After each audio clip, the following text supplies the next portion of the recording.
Salam sepak bola ya. Hari ini kita akan bahas ya 4 match dari zona Eropa kualifikasi Piala Dunia. Oke. Yang pertama ya Republik Irland ketemu Luxembourg 0-1. Ini nggak terlalu penting, dua-dua nggak mungkin lolos ya. Lalu ya Belarus ya Estonia pun juga nggak terlalu penting, dan Slovakia ketemu Malta 2-2 itu juga nggak terlalu penting. Dan ya selanjutnya ada Kroasia Cyprus ya. Kroasia gue bilang ya udah habis lah istilahnya masa pemain senior ya. Jadi lu ketemu tim kayak Cyprus aja lu udah susah payah untuk menang kan. Oke. Lalu kita lanjut ke Norwegia Turki. Nah ini gue tonton tadi pagi ya. Terutama dari segi permainan, Norwegia ini benar-benar hanya mengandalkan seperti yang udah gue bilang, mengandalkan skill individu terutama mengandalkan Haaland ya. Lu mau striker kayak Haaland ini kan tipikalnya kayak Lewandowski. Kalau lu punya gelandang yang bagus baru lu bisa memanfaatkan striker ini. Cuman kalau misalkan lu nggak punya gelandang yang bagus, dan terbukti di sini gelandangnya ini nggak klop, istilahnya nggak bisa ngikutin ritmenya, jadi otomatis Haaland ini nggak bisa berbuat banyak di match ini. Lalu Turki, apakah Turki main bagus? Ya Turki sebenarnya mainnya mirip seperti ketika mereka melawan Belanda, itu mengandalkan set piece, mengandalkan celah-celah sempit untuk bisa mencetak gol.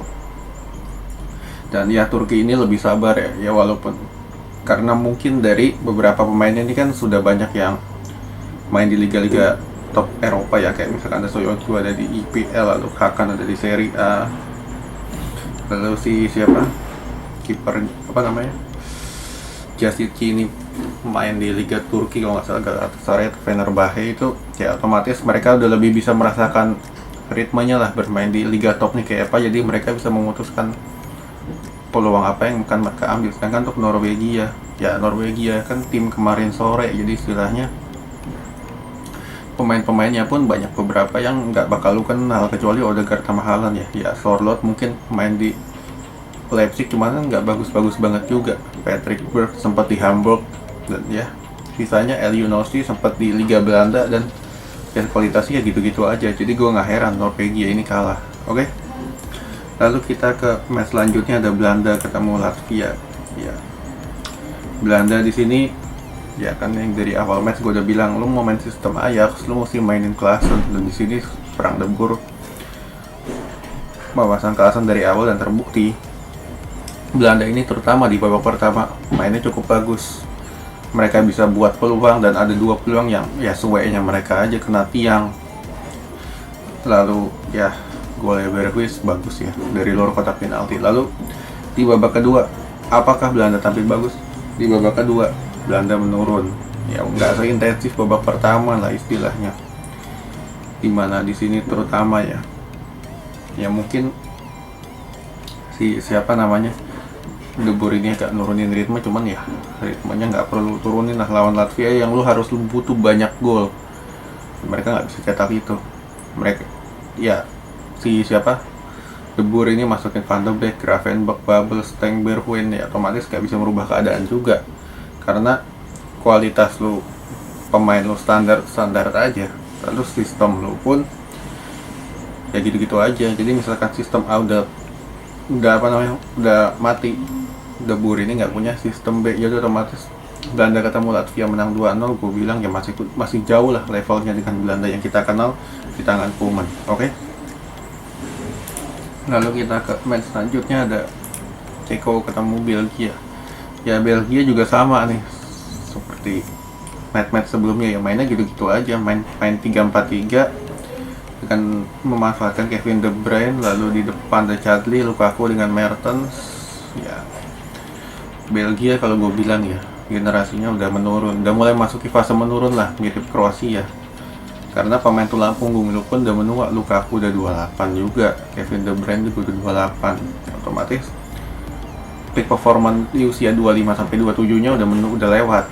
Jadi ketika ketemu tim yang kayak Ceko Eropa Timur ini lebih bermain fisik, mereka kesulitan. Dan di sini Belgia ya punya plan B juga, terutama siapa Roberto Martinez ini. Martinez ini kan bukan pelatih top ya, jadi istilahnya lu ketika taktik lu 3-4-3 nya mentok, nggak punya plan B. Padahal Ceko ini mainnya menimbulkan banyak ruang di sisi area sayap, dan itu nggak bisa dimanfaatin oleh Belgia, jadi otomatis ya hasil 1-1 hasil paling maksimal. Oke. Lalu kita ke match selanjutnya, ada Serbia ketemu Portugal. Nah, Portugal di babak pertama ya mainnya ya kan seperti yang gue udah bilang, kalau misalkan 11 pemain Portugal ini bagus mainnya di top of form, mereka bisa ngalahin siapa aja. Dan di sini terlihat babak pertama Serbia nggak bisa keluar dari tekanan, diobok-obok istilahnya.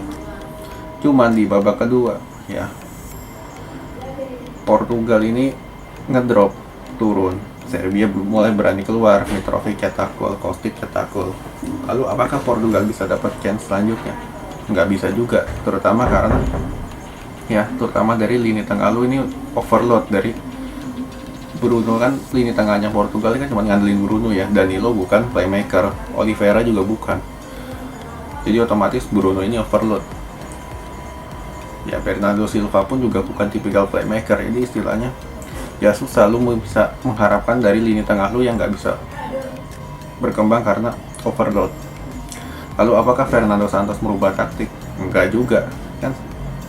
Fernando Santos ini gue bilang juga bukan pelatih top, dimana istilahnya di sini 4-3-3 lu mentok, nggak bisa ganti formasi, karena sebenarnya Serbia ini kan bermainnya bertahan ya. Dengan bermain bertahan, lu harus bisa bermain lebih sabar dengan menarik lawan lu untuk keluar ke dari area pertahanannya sendiri, dan ini nggak dilakukan oleh para pemain Portugal. Karena apa? Mereka nggak punya sistem. Jadi terupas yang harusnya diharapkan ditunjukkan, nggak ditunjukkan di sini. Karena apa? Murni karena Portugal nggak punya sistem, lebih mengandalkan skill individu. Cuman yang gue mau soroti ya, gol terakhir itu, masa gue bilang ya, kelas kualifikasi Piala Dunia UEFA nggak punya VAR. Kalau misalkan VAR terlalu mahal, lu bisa main goal line teknologi. Goal line teknologi itu kan nggak terlalu mahal istilahnya. Lalu yang ketiga, kalau misalnya nggak mampu lagi, lu tambahin hakim garis di belakang seperti yang di Liga Eropa ya 7-8 tahun sebelumnya. Nah itu lebih murah. Jadi istilahnya gue nggak ngerti lagi kenapa ya UEFA sama FIFA ini membuat sepak bola makin ketinggalan zaman istilahnya. Karena apa? Nggak merata dalam istilah teknologi yang diterapkan. Oke? Sekian dulu.